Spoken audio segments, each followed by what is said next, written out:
Have you taken a cognitive test? No, I haven't taken a test. Why the hell would I take a test? Come on, man. There's going to be plenty of time.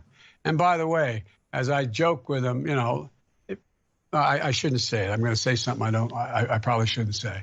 Anyway, I am very willing to let the American public judge my physical and mental my physical as well as my mental fitness.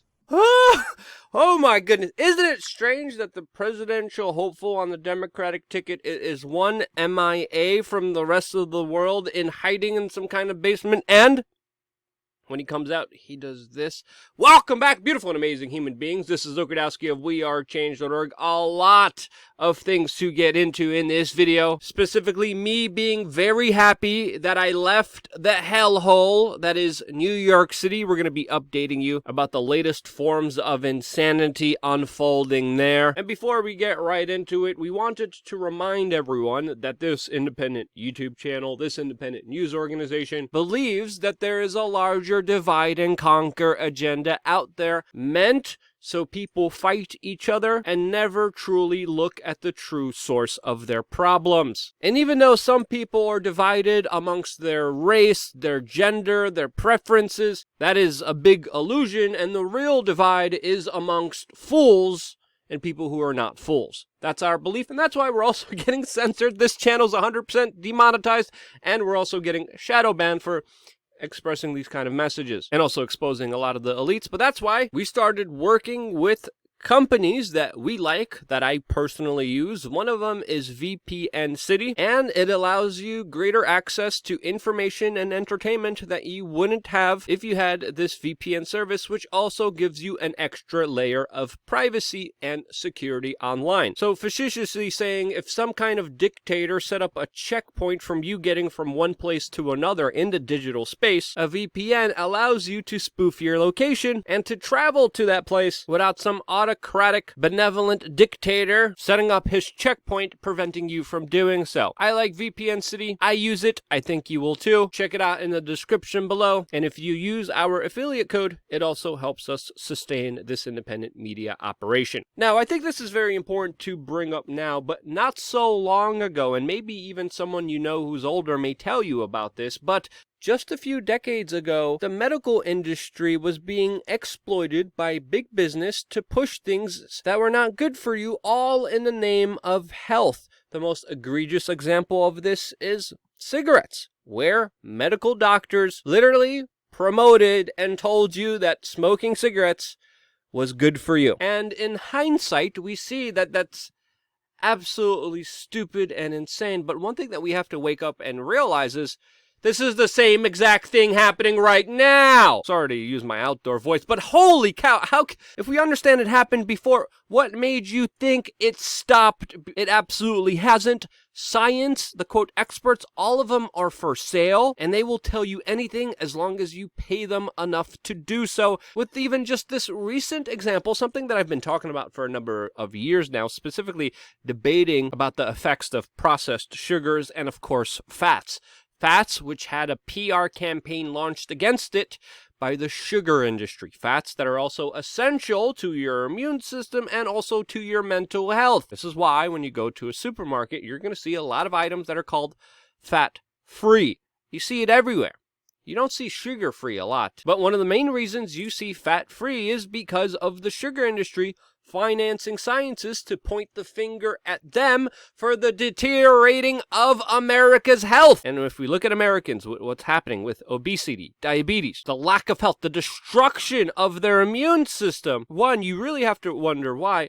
Two, why aren't we having a big national discussion about this? If people care about our health, like especially around this big global sickness that we can't even say the name of, we're going to say conholio sickness just to, of course, make sure that this video doesn't get taken down, because again, people get punished for telling the truth. But right now, yesterday, just moments ago, we got new information coming out about how Coca-Cola, a drink with extreme amounts of high fructose corn syrup in it and other processed sugar, that major company that everyone around the world drinks, paid scientists to downplay how sugar fueled the obesity crisis. And guess what?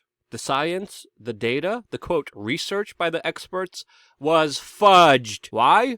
Because a major company paid for it, and that's exactly how a lot of science that is being reported by the mainstream media as truth is done. There are high-level corrupt officials, not only in government, not only in corporate offices, but we need to be reminded also in the medical industry to a very high level, a very disturbing one to say the least. And it's not only done by the big tobacco industry or the sugar industry, by a lot of very sinister, evil people that are doing the same exact thing, which should make you think about the next story that we're going to be introducing, and that is the benevolent dictator, one of the most incompetent, worst politicians in recorded human history, the imbecile Mayor de Blasio, that just announced that he is making New York City his own personal prison, where literally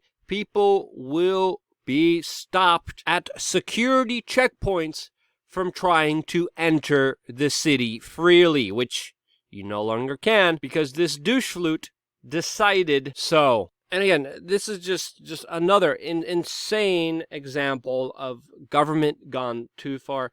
Finding you, stealing $10,000 from you. I mean, and anyway, if you just look at the basic facts here, there's a sickness going around. So you're going to have officers interacting with every single person coming in, potentially getting infected, potentially spreading the infection by your own standard protocols, or quote, science that is being manipulated by the experts who are lying about it every single day. I'm sorry, but this is egregious. This is insane. This is a step gone too far, and it's something that personally I'm very happy I left New York City before this was enacted, but this is not for your safety and your security. We have to understand this. Time and time again, the politicians, the experts, the scientists have not been acting for your best benefit. When it comes to lying about HCQ, zinc, your immune system, vitamin D. When it comes to the New York governor, literally sending sick patients with the Cornholio sickness to elderly homes where they spread and caused massive devastation, massive death. When it comes to the depressions, psychological issues, mental health crisis, and the destruction of anyone being able to live and make any form of living for themselves in a business, which, by the way, was destroyed by these draconian lockdowns, all the while, Mayor de Blasio and the New York governor cheer on protesters, many of which that destroyed a lot of the private businesses all throughout the city. This is absolutely insane that they literally cheer on looters and rioters, but prevent you from even having a funeral for your loved ones as they implement policies that literally kill people more. These people are causing human suffering. These people are causing people to die, whether by suicide, whether at being at a nursing home, whether from depression, from not being able to live, whether from not getting the right medication. These people are absolute draconian monsters that are creating a living hellhole for everyone. I've had enough. I personally left. I will never come back. I am sick of these people, and I urge you not to feed this criminal organization system by participating in it, by living in it. This is why the New York governor, after poorly mismanaging this entire situation, is literally begging wealthy New Yorkers to come back. Since without any of the quote, rich people or just medium average people, which is becoming more of a minority by the way, without these people being extorted, robbed, the city can't continue their insane practices and policies. If everyone moves out of this hellhole, the city will collapse, and it's only going to be now a matter of time, because who's going to keep up with this lunacy?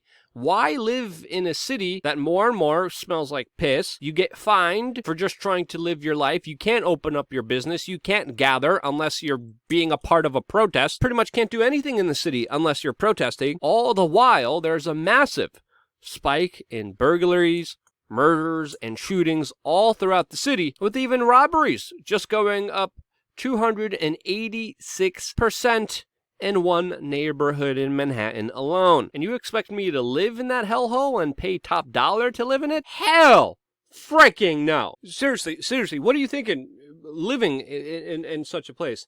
I don't know what was wrong with me, but I think my second project that I'm going to be launching soon will be specifically dedicated to my experiences and what I learned and how I could help other people literally free themselves from these blood-sucking, taxing leeches that are creating hell on earth. If that's something you're interested in, let me know in the comment section below. Again, just like I mentioned with the science being manipulated, you look at what's being promoted. Big pharma medicine that costs $3,000, remdesivir. We're looking at some kind of shot, even though there never has been a successful shot for the category of corneal sickness ever throughout our recent history, but that hasn't stopped the U.S. establishment, the mainstream media, pushing this idea that somehow it will be successful against a sickness that, again, time and time again, people are finding harder and harder to understand. When we look at what happened in Florida, in New York, in Italy and Germany, China, Japan, we are seeing mystifying, confusing pictures that don't have a lot of conclusive data to go on. What we do have is the destruction of our lives as a reaction to it, just like the ventilators that were used early on that now we are finding out made the situation for patients that much worse. When we look at countries that dealt with the corneal sickness successfully, we have instances like in Japan and also, of course, Sweden, that by and large hasn't been that economically devastated by this sickness. And they had two different kinds of approaches, especially in Japan, where there wasn't any lockdowns, there wasn't any specific mandates, just like in Sweden, but they both had different approaches. But the overall consensus that I'm seeing is that this idea of quote, flattening the curve is an absolutely idiotic one. It's a backwards one. It actually will hurt more people than the actual sickness itself. That's the conclusion that I'm seeing many scientists come to that are following the story that I personally trust myself, looking at everything that's happening here. Again, all of this could have been prevented, but we didn't. And whether you blame Donald Trump or the Democratic governors that raised the death toll by putting sick corneal sickness grandmas in nursing homes, knowingly spreading the sickness like a wildfire, it doesn't matter. You're on your own. And being in jurisdictions that restrict and suck out any form of life form, that steal tens of thousands of dollars to you, that fine you that much for, quote, violating their own draconian made-up rules and laws that they don't even follow themselves. I'm sorry, but that is a sick, demented system, and we're going to look back in history, and this is going to be a same kind of situation as we look at doctors who promoted smoking cigarettes for your health. That's my opinion. If you think I'm wrong, which, again, I might be, let me know why you think that in the comment section below. The only way to really truly learn is by listening to all forms of information, including criticism. And this is something that, of course, everyone should do, but we're going towards the opposite of that with just clear censorship of alternative information. I believe in alternative information to the point where, of course, I'm willing to admit sometimes I am wrong. But the only way to really find out is through a true and honest conversation. If you believe that, you are on the right channel. You are a part of the right tribe, and we need your help more than ever. Share this video with your friends and family members. It matters more than you think. I wouldn't be here if it wasn't for you, and this is why. Love you guys. Stay tuned for more here on wearechange.org.